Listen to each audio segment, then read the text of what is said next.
Buenas noches, profe. Empezamos exponiendo lo que es el rubro bienes de cambio. Voy a empezar con lo que es la definición, que son todos los activos destinados a la venta, lo que hacen la actividad ordinaria de la entidad, en los cuales esto pueden incluir todos los bienes que están en un proceso de construcción y o producción. También va a incluir todos los elementos que se consumen durante todo este proceso de construcción y o producción. Este rubro va a incluir a todos los bienes de cambio que pueden ser de naturaleza tangible o intangible, que van a ser destinados a la venta. Este rubro va a excluir a las inversiones financieras y los activos biológicos destinados a la venta. Voy a empezar con lo que es el reconocimiento. El reconocimiento nos dice que debe cumplir con la definición de activo, que es el párrafo 22, que debe cumplir con la definición de bienes de cambio, debe satisfacer el requisito de confiabilidad y que su contribución sea altamente probable de recibir un beneficio económico. Voy a empezar con lo que es la medición inicial. La medición inicial se podrá hacer al costo de adquisición, que va a ser por el valor de las sumas del costo del precio de adquisición más el costo directos más los costos indirectos. Luego tenemos la medición de bienes de cambio, que podrán ser al costo de construcción y o producción, que en este caso va a ser por el valor de las sumas del costo de la materia prima más los costos de conversión, que van a incluir los costos fijos y variables, más los costos directos más los costos financieros. Luego tenemos la medición de bienes de cambios por aportes o donación. En este caso, cuando la entidad califique como pequeña o mediana, se va a medir inicialmente por la documentación respaldatoria. Cuando la entidad califique como grande y no haya documentación, se va a medir inicialmente a valor razonable o a cotización sucedánea.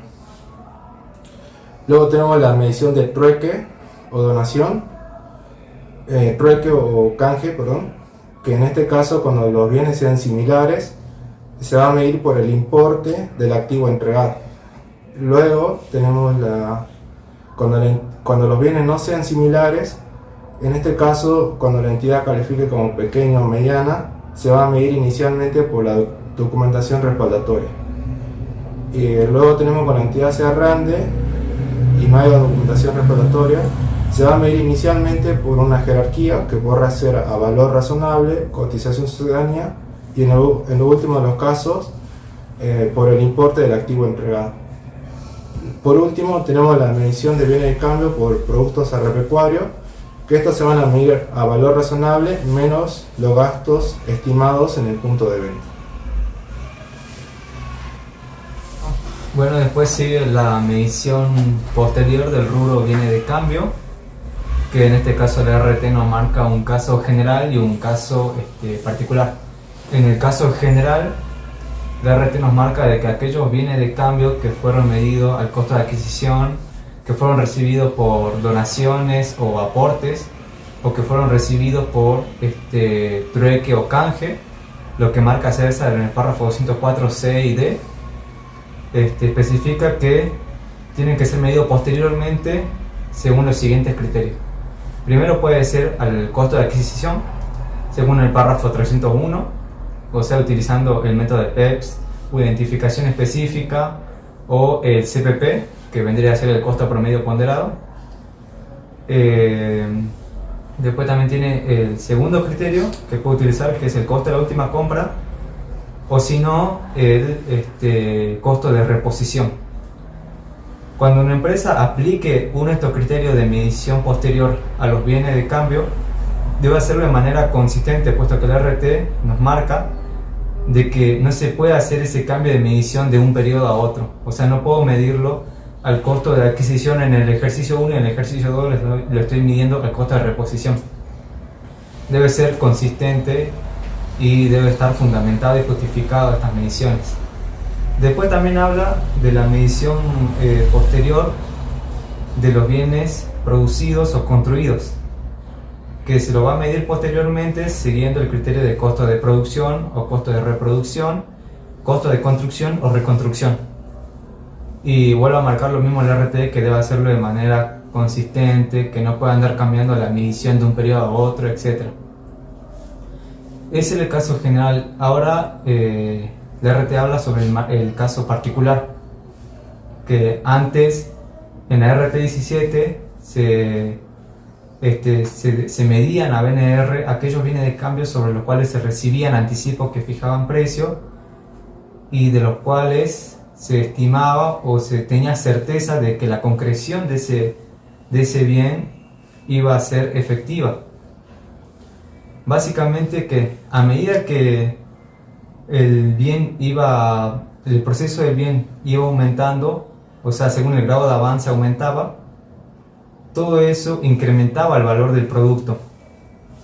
Ahora ya no incrementa el valor del producto, sino que en la RT 59 se agrega el crédito derecho a facturar y se lo manda a ir reconociendo o haciendo cumpliendo con el requisito de aproximación a la realidad, reflejando mejor la naturaleza de la transacción.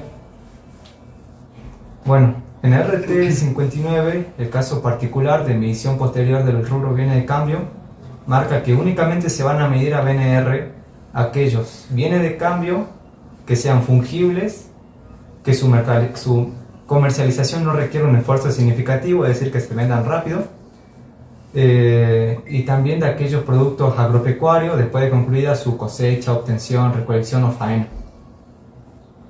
Cuando se lo miden a BNR también se deben determinar los cambios que se producen en el valor neto de realización.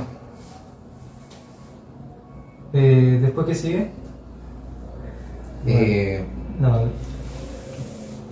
Bueno, después sigue lo que sería la comparación con los bienes de cambio con su valor recuperable.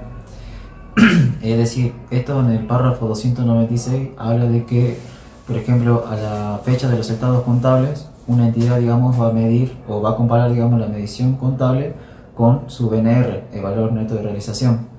Para esto va a tener en cuenta, digamos, la utilización y la comercialización de los productos a lo largo del periodo. Es decir, por ejemplo, se puede hacer por venta individual, ya sea bien a bien. En este caso, digamos, la comparación sería con el costo de adquisición y el BNR por cada producto por separado, o sea, individualmente. Después tenemos lo que sería por la venta en conjunto, o sea, conjunto que se hace, digamos, de los productos con otros. Digamos, la comparación sería con el costo y el BNR del conjunto total, digamos. Después tenemos lo que sería venta a granel, que sería, digamos, en este caso por la cantidad total y no por cada producto, digamos, por separado.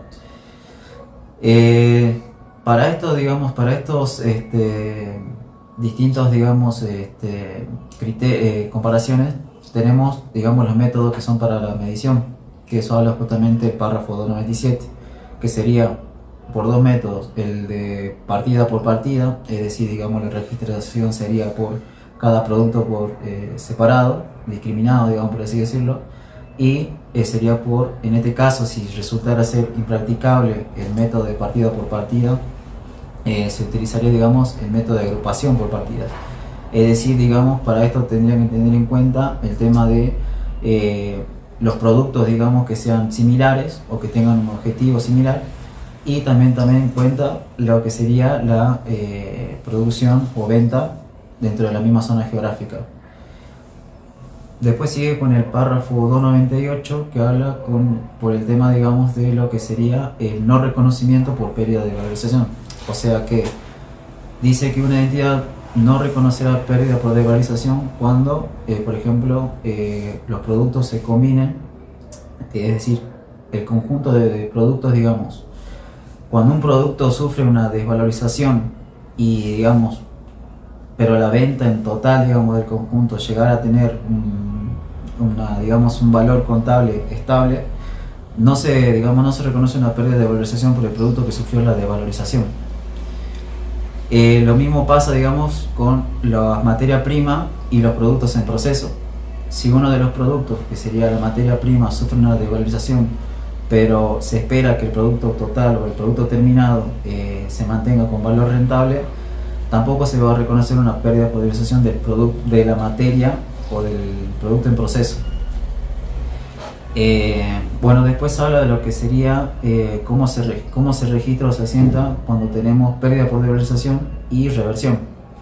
Que en el caso, como hablábamos recién, lo que sería la pérdida por devalorización significaría un gasto y una pérdida y se debe reconocerla, digamos, lo que sería a la fecha de los estados contables. Esto resulta siempre del caso de, por ejemplo, cuando el valor neto de realización del PNR resulta ser menor que el costo. Y después tenemos lo que sería la reversión, que bueno, esto es cuando en el periodo posterior resulta que las estimaciones que que se usaron, digamos, para medir el bien de cambio en el periodo anterior sufren un aumento en el mercado. Tenemos, digamos, lo que sería una reversión porque el bien de cambio se ajustaría al nuevo valor.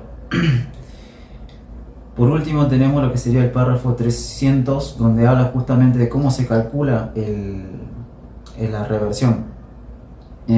Bueno, esto, como le dije anteriormente, se da cuando hay un aumento o una mejora en lo que sería en las estimaciones, digamos, que hubo, de las estimaciones que se usaron, digamos, para medir el bien de cambio en el periodo anterior. Cuando pasa esto, digamos, se tiene que tener en cuenta que el bien de cambio se tiene que evaluar, digamos, al menor valor de lo que sería el costo histórico y al nuevo valor recuperable, es decir, a su nuevo PNR. Bueno, después seguimos con la medición de los costos de los productos vendidos y servicios prestados. El párrafo 301 habla sobre cómo vamos a medir el costo de aquellos productos vendidos o servicios prestados que fueron medidos al costo de adquisición. Según este criterio se va a tomar la medición del costo a su costo de adquisición siguiendo el método de PEPS, que es básicamente el método de primer entrado, primero salido, es decir, lo primero que compré es lo primero que tiene que salir dentro de la empresa. La identificación específica que se la hace la mercadería que entra, se le asigna un código y se hace un seguimiento de esa mercadería, haciéndolo de manera específica. Y después tenemos el CPP, que es el costo promedio ponderado, es decir, que se toma las unidades y se toma el precio y se la divide por el total de las unidades. Después, otra forma de medir también el costo de adquisición de una manera más simplificada, la RT nos da la opción de medirla por una diferencia de inventario, que básicamente tomamos la existencia inicial más las compras menos la existencia final. Bueno, ahora voy con el 302, que el 302 nos dice cuando la medición posterior es medida al costo de reposición.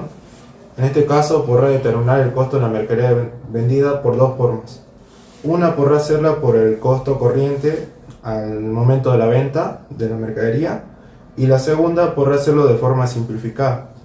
Nos da una primera opción que podrá ser por diferencia de inventarios, que en este caso se va a hallar el costo de la mercadería vendida, va a ser igual al inventario inicial más las compras menos el inventario final. Y luego tenemos un costo promedio, que en este caso va a ser el importe de las ventas por un porcentaje de los márgenes brutos. Luego me voy al 303, que en este caso nos habla sobre cuando la medición posterior es medida al costo de la última compra. En este caso podrá medirla en este criterio que no se limita solamente al criterio al costo corriente, sino que podrá emplear cualquier criterio establecido en el 301, en 302, es decir, que lo podrá determinar de forma simplificada, medirla por PEPS, primera entrada, primera salida, o al CPP, costo promedio ponderado. Luego tenemos el párrafo 304, que en este caso nos establece que la RT nos dice que la política contable, que al momento que una entidad la establece, debe establecer un criterio consistente. Esto no quiere decir que si la medición posterior es medida por ejemplo, al costo de adquisición, también deberá establecer hallar el costo de mercadería al costo de adquisición.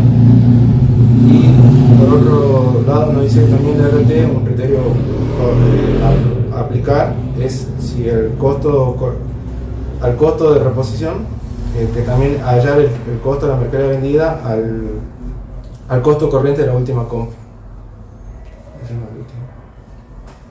Bueno, cerrando con lo que dice César, que sería el último al párrafo 307, habla de que una entidad, digamos, reconocerá los bienes de cambio vendidos, en este caso, por ejemplo, los productos agropecuarios, siempre y cuando cuya medición se haga posterior, esto, digamos, se utilizará a valor al BNR, digamos.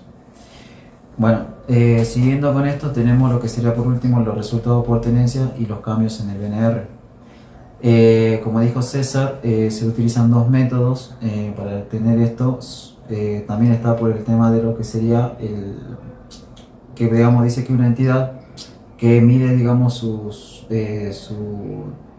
su bienes de cambio a costo de reposición y costo de producción y reconstrucción, digamos, dice que no va a tener, digamos, lo que sería los resultados por tenencia cuando se haga, digamos, el inventario de mercadería por diferencia de inventario de mercadería, ya que esto, digamos, engloba todo, ya sea por decir los resultados, digamos, que tenemos por las ventas, como los cambios que tuvieron los precios del inventario que tenemos en el bien de cambio.